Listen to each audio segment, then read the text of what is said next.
Trigger warning. This podcast contains alcohol abuse, narcissism, self-indulgence, and fuck words. I've been through hard times too. The situation demand I bring the hard rhymes through. That's why I'm raw times too. Half despicable, last man to bring it through. Fast raps and critical stats, analytical slap. I'm hitting you smack.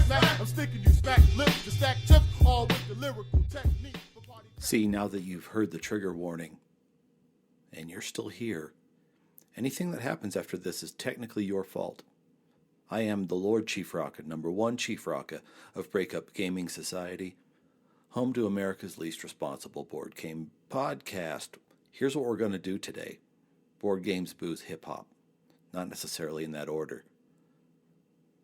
Drink of the week. I'm working my way through a bottle of Noble Oak Double Oak Bourbon. And I'm going to share with you what I think I've learned about it so far. Game of the week. It's going to be a preview extravaganza because I recently came into possession of 4 card games made by a host of small publishers who I follow and enjoy on Twitter. I'm going to just sort of overview all of them. We're going to play them, try to understand them, and come back in future episodes. But today's game of the week is going to be a haul day. What's in the shopping bag? A lot of good stuff. And lastly, track of the week. Boy, do we have a scorcher for you. If you love hip-hop and have any teenager left over in you, this is the song that'll make you want to just rip the cabinets out of your kitchen just for fun and go out and fight a whole SWAT team. It's from Old Dirty Bastard. But first, it's time to meet another esteemed member of the Breakup Gaming Society podcasting family, super familiar with the Wilsons.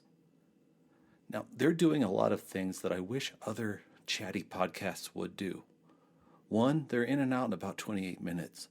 2, it's a husband and wife who are not only warm and witty, but have a great rapport with each other.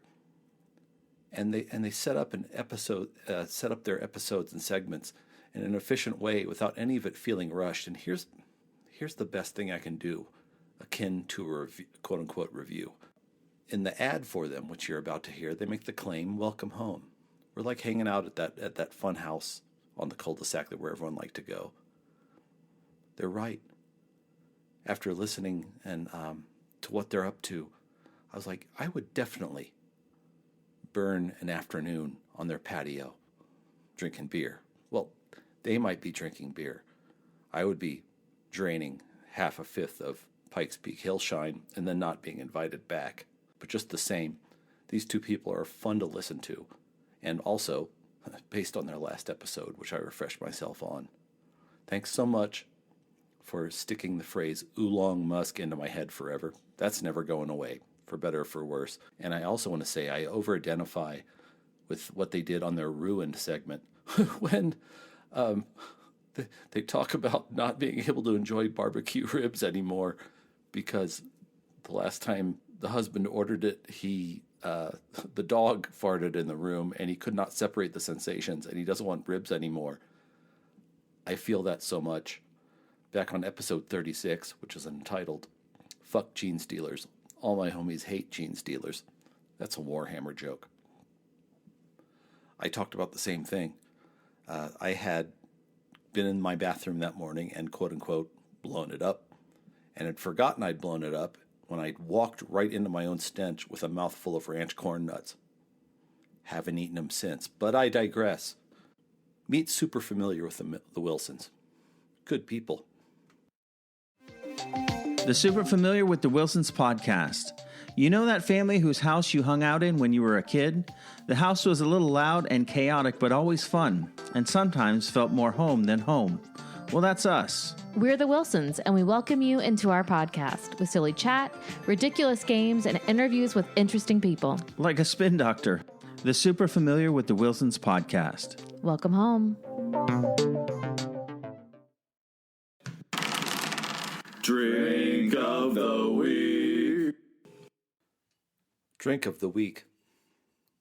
It's the Lord Chief Rocka, number one Chief Rocka, back with what's left of my fifth of Noble Oak Double Oak Bourbon, as it's advertised, bourbon whiskey finished with sherry oak staves. I don't pretend to be a cognoscenti.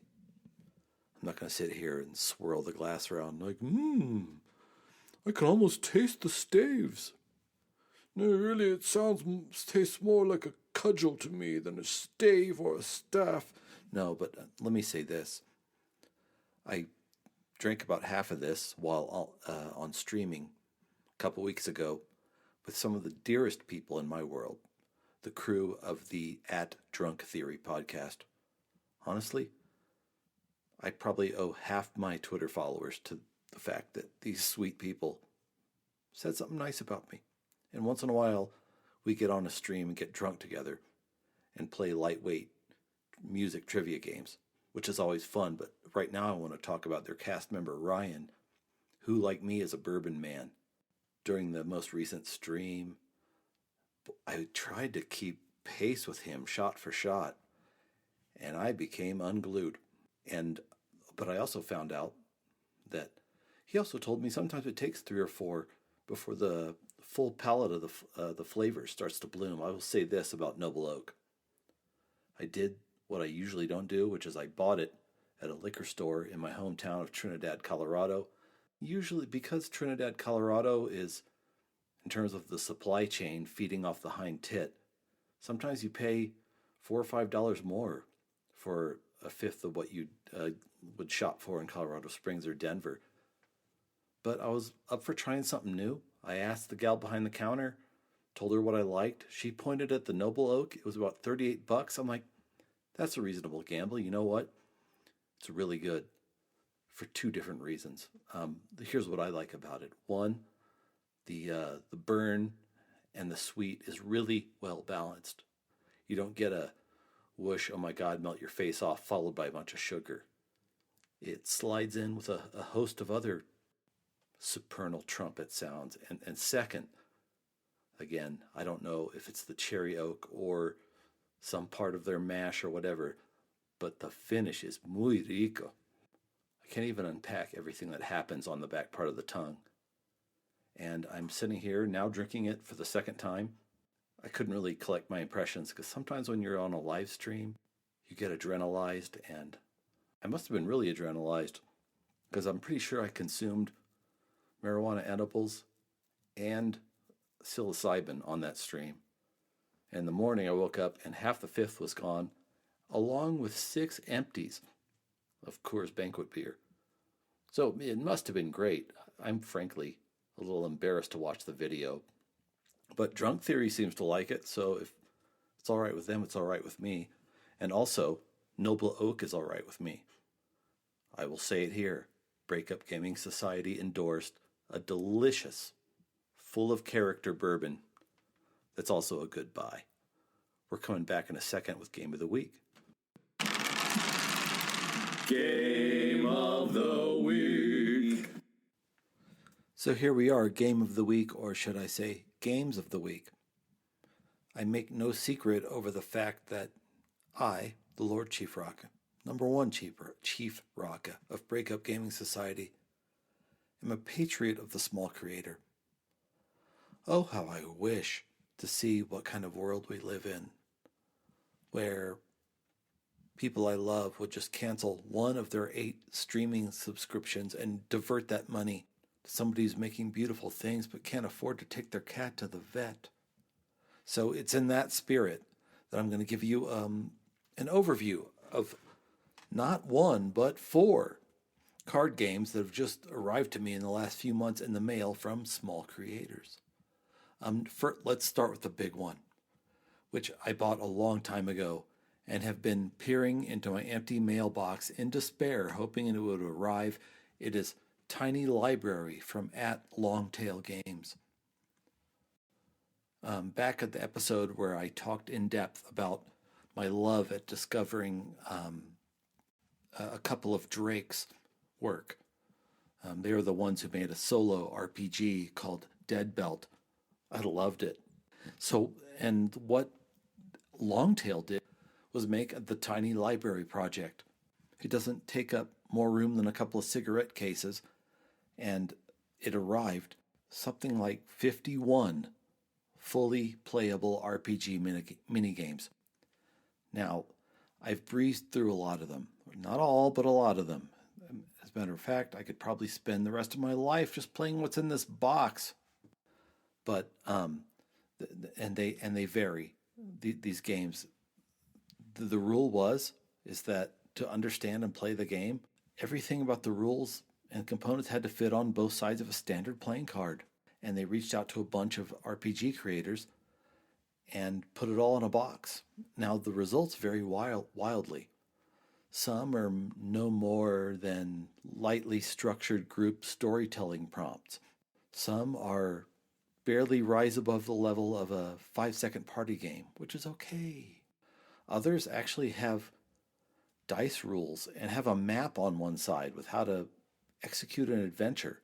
But I'm going to just, for now, focus on a couple that caught my eye. One, pardon me, I forgot the maker, and I'm not leaving my studio to go find who it is. One is one that leverages the old mechanic of, remember playing triangle football with your friends on a lunch table where somebody makes a goal with their fingers and you try to kick a folded triangle through it?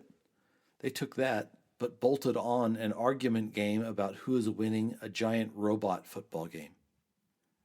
There was another called The Lion's Court, where a bunch of people pick roles out of what character they want to be and what looks like a 19th century illustration, and argue yourselves blue in the face about the motivations of your character and who's guilty.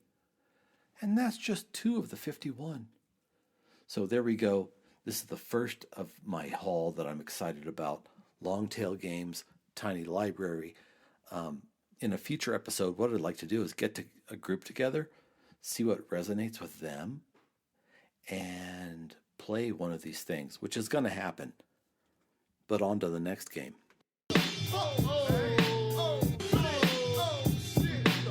So, game number 2 in my small creator haul comes from a creator called @FightInABox.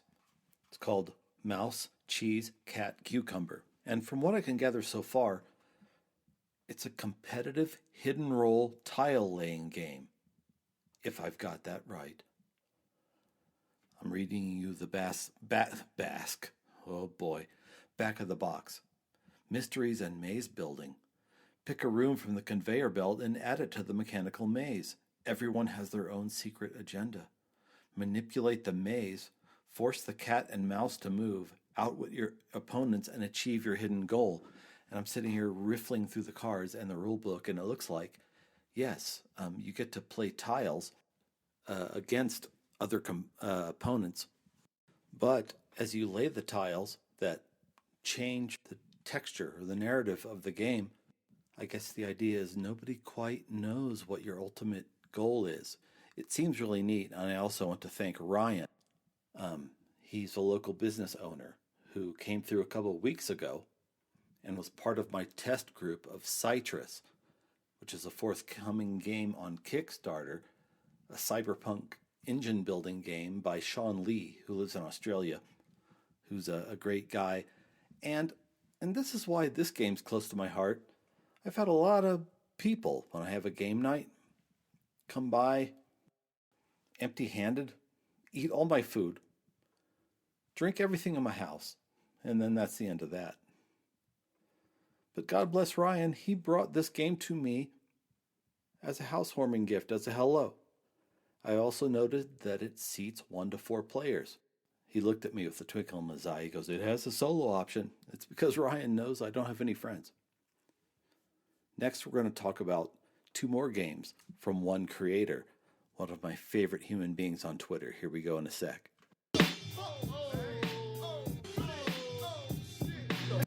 So here we go, the Lord Chief Raka, number 1 Chief Raka, back with the final 2 games from my small game haul.